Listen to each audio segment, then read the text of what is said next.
Welcome back kusangana zvakare kwatiri kuita pachirongwa chenyu Confessions naMukoma Honest. Okay, ngatinzwe nyaya yedu yekutanga. Nyaya yedu yekutanga yakamira yakadai izvi. Hanzi navahanzvadzi vedu ndiri kuda murume wandinoshandira asi handizive kuti ndinomuratidza sei. Ngatinzwei nyaya yavo. Makadini henyu mukoma, ndinokutendai nemukana wenyu wekutibatsira kutaura zviri mumwoyo medu tisingazivikanwe. Ndinokumbirawo kuti mutumire nyaya yangu ezaidi, please. Handisi kuda kuzivikanwa. Ndiri mukadzi ane makore 40 ekuberekwa. Ndakabva kuZimbabwe ndichiuya kuno kuSouth Africa kunotsvaga upenyu huri nani, uye ndava nemakore anosvika 4 kana ndisiri kukanganisa ndichishanda pabasa iri. Basa rangu ndinoshandira pamba pemurungu murume ane makore 50. Ndiye muridzi wepamba apa, ende tiri vaviri chete pamba ipapo, inini naye chete. Hapana vana, hapana mukadzi wake, imba inenge yakanyarara kana tisiri kutaudzana. Nguva zhinji tinenge tiri tese. Mukoma, zviri kundinetsa mupfungwa nemwoyo wangu ndezvekuti ndava kubatwa neruchiva, ndiri kugara ndichingoshuvira kuti dai baba ava vandipfimba havo. Ndinonzwa hana yangu ichirova nguva dzese ndikafunga nezvavo, kana ndikangonzwa tsoka dzavo kufamba kana vachinditarisa, kunyangwe kana tiri kungotaura. Ndikangovatarisa maziso ndinoona munhu wandinoda kugarisana naye ndichimupa rudo rwechokwadi. Asi dambudziko guru nderekuti haaratidze kuti anondidawo, haanditarise semunhu anondida. Anongova munhu ane respect akanyarara, anondibata zvakanaka pasina chiratidzo chekuti angangove nemafeelings kwandiri. Ndiri kushaya kuti ndovhura sei mwoyo wangu kwaari. Ndinotya kuti ndikanotaura zvandiri kunzwa anogona kundiona zvisirizvo kana kundidzinga basa. Ndaneta nekumirira ini, nekuti mazuva ese ndinongomutaritsa ndichinetseka kuti ko ane mumwe munhu here waanofunga mupfungwa dzake. Zvatinogara tiri tega tisina mumwe munhukadzi mumba, sei asingandionewo sezvandinoita. Mukoma, ndingada kubvunza kana muchiziva munhu anogona kundibatsira, kwete zvemushonga kana zvekufosa, munhu ane chipo chekuti angandiratidze nzira yekuti ndingaite sei kuti baba ava vandionewo. Ndoda kutora mwoyo wavo nenzira yakachena. Handisi kuziva pekutangira. Chero ndikabika chikafu chavanofarira hazvimbovatore mwoyo. Ndakangonyarara ndakangomirira kuti ivo vaite action, vataure nezverudo, asi hapana chiri kuitika.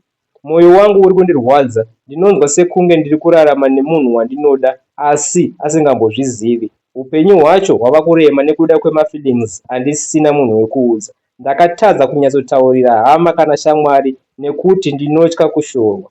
Kana pane munhu anoziva zvekuita kana zano rinobatsira, ndinokumbirawo rubatsiro. Ndiri kukumbirisa nemwoyo wese, ndibatsireiwo. Vabva vapedza havo vahanzvadzi.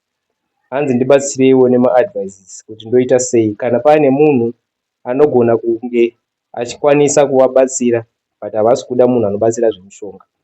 Vari kuchivawo bhosi wavo anova murungu. It's not the same race.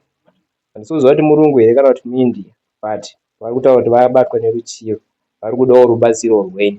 So tauraiwo navo mucomment section tibva taenda hedu panyaya yedu inotevera. Mukoma, inini hangu handizi pfambi, but ndakasanganawo nemumwe murume akandiudza kuti anotoda kundiroora. Ipapo panguva yacho ndaiita zvekutengesa. Ndaiitawo zvekutengesa masamusa, chibage chinenge chakabikwa kana chakagochwa, tunzungu nezvimaheu. Ndaifamba mumabhazi emalong distances kana kuti ndaienda patruck stop ndaibvumidza kupinda so that ndinge ndichinotengesera madrivers. So pakazoitawo vamwe baba vakandipfimba ndikabvuma. Murume uyu ndava kudanana naye, asi dambudziko guru nderekuti haazi wangu zvechokwadi, murume wemunhu. Since basa rababa ava riri rekudhiraivha matraki, saka vanenge vachifamba malong distance nguva zhinji. Vakandiudza kuti kubasa kwavo vakabvumidzwa kuti kana zvichiita vangafambe havo nemukadzi wavo vekumba. Izvo zvakandipa mukana wekuwana nguva navo. Kuzopinda murudo navo ndaitoziva kuti kune mudzimai, asi munozviziva kuti mwoyo unomera paunoda. Ende the more yaunoudzirwa nevanhu kuti izvi hazvisi zvako kana zvichinge zvadiwa nemwoyo, hapana zvaungakwanise kuita newewo. So every time pavanenge vachienda malong distances avo, ndini ndinenge ndiinavo, zvekuti kana vaimbokecha vachitsvaga vamwe vasikana munzira, havachaite sekudaro just because inini ndinenge ndiripo. And kubasa kwavo vava kutoziva kuti mukadzi wavo ndini. Chakazoita kuti ndinge ndichizonogadzira murume uyu inhau yekuti akandiudza kuti da kusiyana nemudzimai wangu ndibva ndaroora iwewe. So ndakaendawo kune vamwe vanozviti ndimadzibaba, vakandipa zvavakandipa, vakanditi izvi zvichashanda kuti zvigozoita zvaunenge uchida iwewe. Ndakaita sekurayira kwavakange vakandiita. But now ndikuona sekunge murume uyu haasi kuda kusiyana nemukadzi wake. Kunyangwe hazvo aindipa nguva yake, ndaitonzwa sekuti hapana chiri kuchinja kumba kwake. Handina kumbobvira ndanzwa vachitaura kuti haachataudzane nemukadzi wake kana kuti zvinhu hazvichafambe pabonde, uye hapana kana any complain yaari kumbondipa. Nezvaanenge achitaura dzimwe nguva ndombofunga kuti zvimwe ari kundinyebera. In my mind ndobva ndatoona sekuti saka munhu ine mukadzi wake vachiri kuita bondeka, ini ndini ndiri kungoitwa zvekusakadzwa ndichitambisirwa nguva yangu. Ndakazosvika pakuita sarudzo yakaipa yekuenda kun'anga. Handina kuzviita nekuda kwekuti ndiri muipi, but ndaidawo kuchengetedza rudo rwangu since ndanga ndaudzwa kuti vari kuda kuzondiroora. Ndakaenda ndikamugadzirisa kuti nhengo yake isamire kana kushanda kana aine mukadzi wake kana mumwe munhu asiri inini.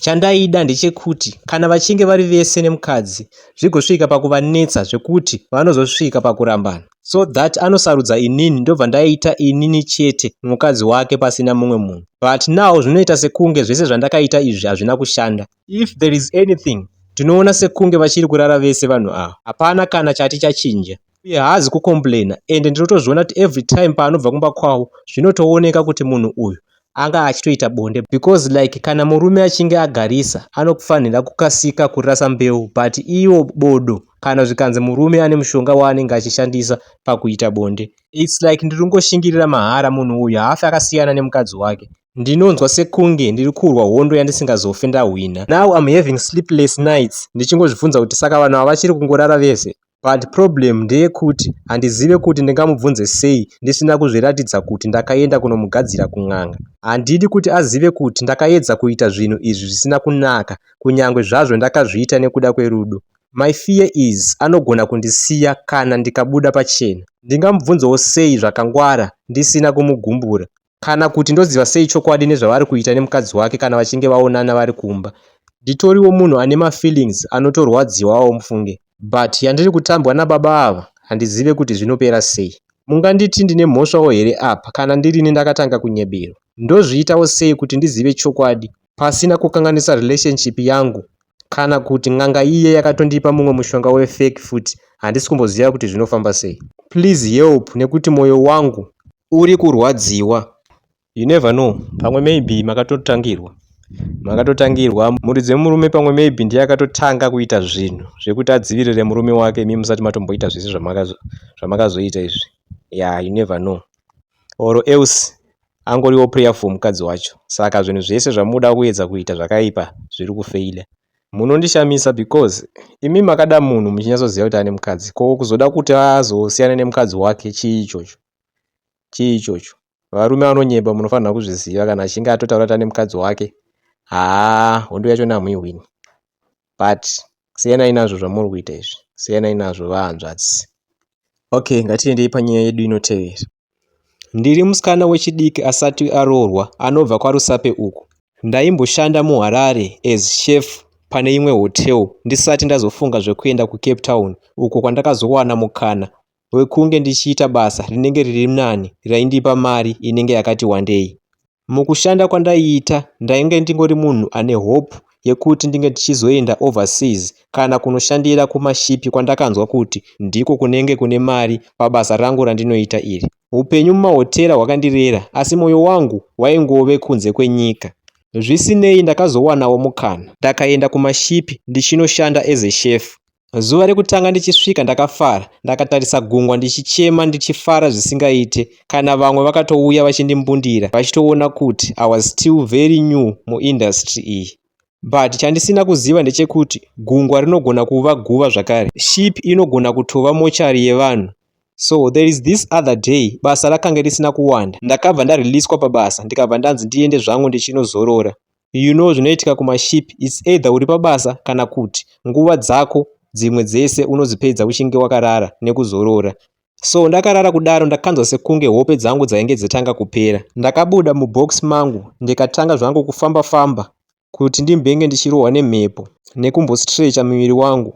Then pandainge ndiri pakati pekufamba ndakaona door rainge rakavhurika zvishoma. This room yainge iri kunze kweship, zvekuti kwainge kwakatonyorwa kunzi no one is allowed beyond this property. Ini handizive kuti zvivindi ndakazviwana kupi. Ndakatotanga kufamba ndichienda kunopinda muroom iyayi. Ndapinda imomo zvakandityisa. There was something chainge chakafugidzwa kajira kadiki katetetete kaye kewhite ndipo pandakanzwa bvudzi rangu rese kumira kunge ndainge ndazviziva kuti panei. Ndichinoswedera padhuze ndakabva ndaona inga chitunha. Ndakarohwa nehana, muviri wangu wese wakatadza kufamba. Ndakavhura maziso zvese nemuromo ndichiita sekunge ndainge ndakandwa mufreezer. Ndakambostika for a little bit, then ndakabva ndazobuda ndichimhanya ndichidzokera kurumu kwangu kwandainge ndichirara. Ndakangosvika ndikanozvikandira pamubhedha. Ipapo hope hadzina kuzobvira dzadzoka. Ndakatanga kunzwa kutya ndichizvibvunza kuti mashipi munomu asi munourayiwa vanhu. Ndainge ndazvitengesa upenyu hwangu asi munhu wandaona iyeye ambenge akafa sei chaizvo. Ndakatanga kunzwa kutya kufamba ndiri ndega mumakoridho. Kana vanhu vandaishanda navo ndainge ndisingangotaure navo nekuvasekerera. Ndainge ndakungofungidzira kuti maybe vanogona kuva vakabatana nemacriminals aya kuti vange vachiuraya vanhu kana kuti zvainge zviri zvemarituals. Pane nguva dzandainzwa ropa rangu richiita sekunge rainge ragwamba. Dzimwe nguva ndaitosvika kana pakurutsa chaiko ndisingadye. For 3 days zvinhu zvakadai zvichiitika. Just imagine kungoerekana wasanganiswa nemunhu akafa usina kumboziviswa kuti ndizvo zvinenge zvichiitika. Pasina kana pre-warning kana counseling. That ship yakandichinja yakandisiya ndave munhu anotya zvisingaite. Kana kurara ndega ndainge ndisisarare munhu makadzimwa light. Ndaingoti kana ndichida kubuda kuenda kunoshanda ndikapinda mukoridho ndikaona musina munhu ndobva ndambodzokera mandinorara for a little bit kusvika ndazonzwa muchifamba mumwe munhu just because ndainge ndabatwa nekutya. Ndakatanga kufunga zvekudzokera hangu kuZimbabwe, but hapana aikwanisa kuuya kuzondisunungura because pa that time tainge tiri kusaidi rekuJamaica I think sematauriro avaiita. Zvinhu zvese izvi zvakandisiya netrauma. Panguva iyoyo hapana munhu wandakamboudza mushipi zvandainge ndaona. Ndaingosekerera tiri mumakicheni ndichingobika dzimwe dzenguva ndichingovharavhara, but ndainge ndiine pfungwa dzechitunha mandiri. Zvino ndakafunga nehama dzangu dzandainge ndakasiya kumusha kuti nekuvakurudzira kwese kwandaivaudza ndichiti kumashipi kune mari, kumashipi kwakanaka, but hey, kana vakazosangana nezvandakaona izvi ndakaona vachizonzwawo kutya kana kuona sekunge ndainge ndavanyengera. Panguva iyoyo ndainge ndisina kana ansa chaiyo, but munhu ainge akazara nekutya. It's only now pandakazodiscover ndaita maresearches angu ndikazoziva kuti mumashipi imomo matinenge tiri munenge mutori nenzvimbo yemochari inoiswa vanhu vanenge vafiramo vari pabasa. It's either ndevaiva vanenge vabhadhara mari yavo vachiita vacation kana kuti vashandi veimomo.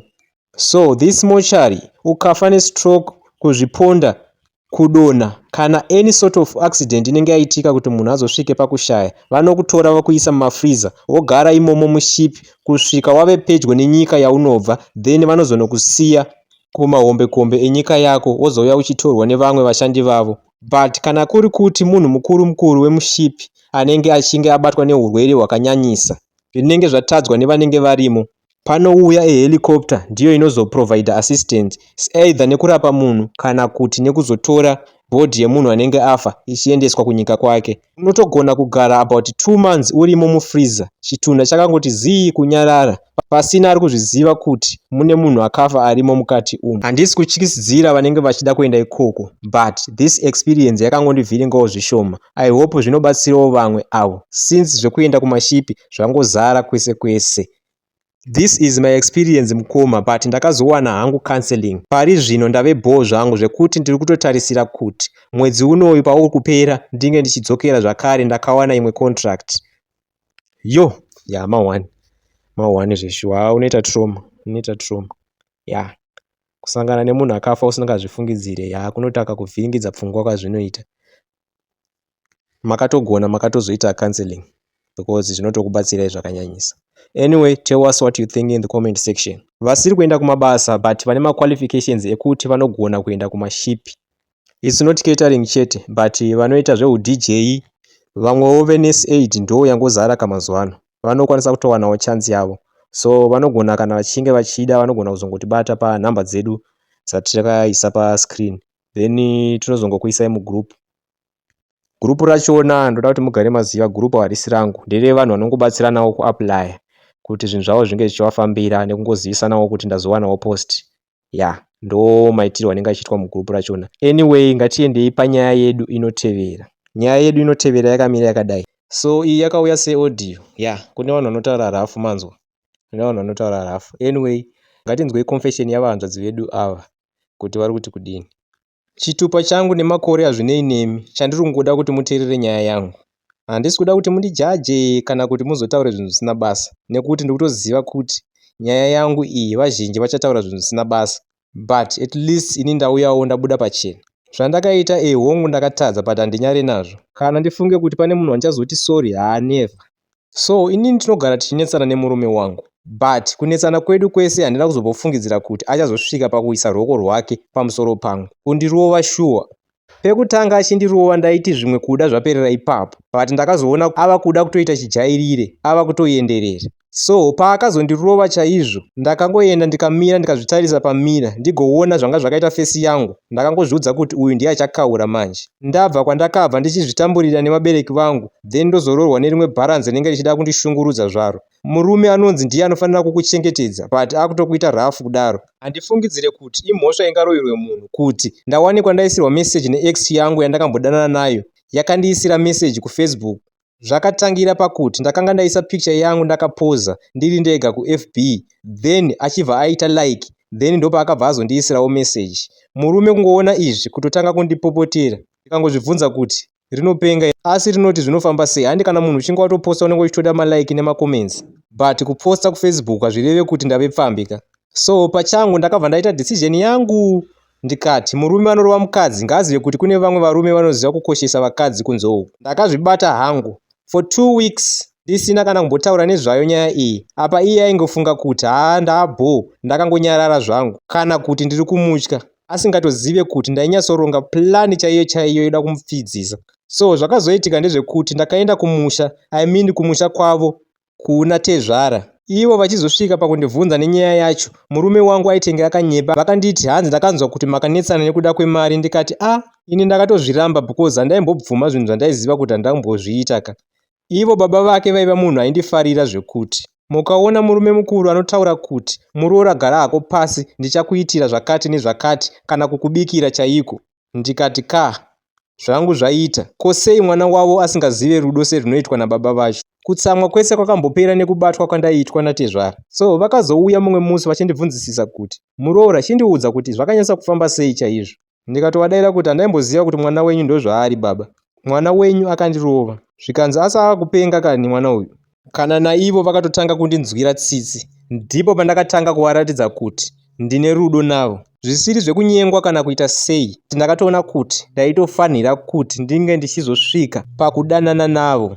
Handina kumboda kuvatenderera. Ndakatonyatsoabudira pachena kuti baba, zvamunondiona kudai ndinoda kuti mumbotamba-tambawo neni semunhukadzi. Vakamedza mate vachiita sekunge munhu ainge apakurirwa chikafu chinonaka. Ndikati okay, ndakuenda, sarai muchifunga nezvazvo. Usiku hwachona ihwohwo ndainge ndatopedza navo baba. Marwadzo ese aya ekurohwa nemurume wangu ndakatonzwa achitopera. Takazopedzisira tatova nesecret affair, zvese izvi murume wangu asingazivi. Ini ndaingonyepa ndoti ndiri kuenda kumusha kuna amai, asi ndava kuenda kunorara nababa vake. Zvese izvi zvandinoita hapana kana mhosva yandinonzwa mukati mangu. Mumwe musi ndatoenda kunoshanyira baba, murume wangu akafona. Handizive kuti foni yangu yakabayika sei ikabva yaenda pasilent. That day ndiwo musi watakaposa tabatwa. Ndakazongonyemba kuti ndainge ndarara ini, foni yanga iri pasi pepilo, handina kana chandakanzwa. Hakusi kuti ndiri kudada nekuda kwekuti ndakarara nababa vemurume wangu, but zvaakatanga anofanira kuziva kuti zvinopera chete kana achinge amira kundirova. Paanongondirovera pese ndinotoziva kuti ndakutoenda kunosangana nababa vake, ende iwowo watove mutemo kwandiri. Wesi kuti baba vake vanogara vega, since navowo vasinawo mukadzi. Kutadza hako, but izvezvi ndakagena power, ndakufila like mukadzi zvakare. Kana iye asati agona kundiratidzawo rudo, nothing is going to change. Zvinhu zvichangoramba zvakadaro. Achindirova ini ndichinoona baba vake, achindirova ndichiitawo zvandinenge ndanzwa kuda. Tigozoona kuti ndiani achaneta pakati pangu naye. Wavanzwa ka? Zvakaoma. Chavasina kutiudza ndechekuti ivo vari kugara kunzvimbo ipi, baba vachona vari kunzvimbo ipi. Mukadzi wachona wababa akafa here, vakarambana zvaita sei, chii chakanyatsoitika? I think kuti iyi yanyorwa nemunhu akazara hasha. Confession yanyorwa nemunhu akazara hasha zvisingaitei. Mavanzwa kamatauriro avo kuti haana kunyatsoti zvakangooma hazvo. Regai ndigumire pano. Anyway, ndiyo nyaya yedu yekupedzisira. Tisangane zvakare pane chimwe chikamu.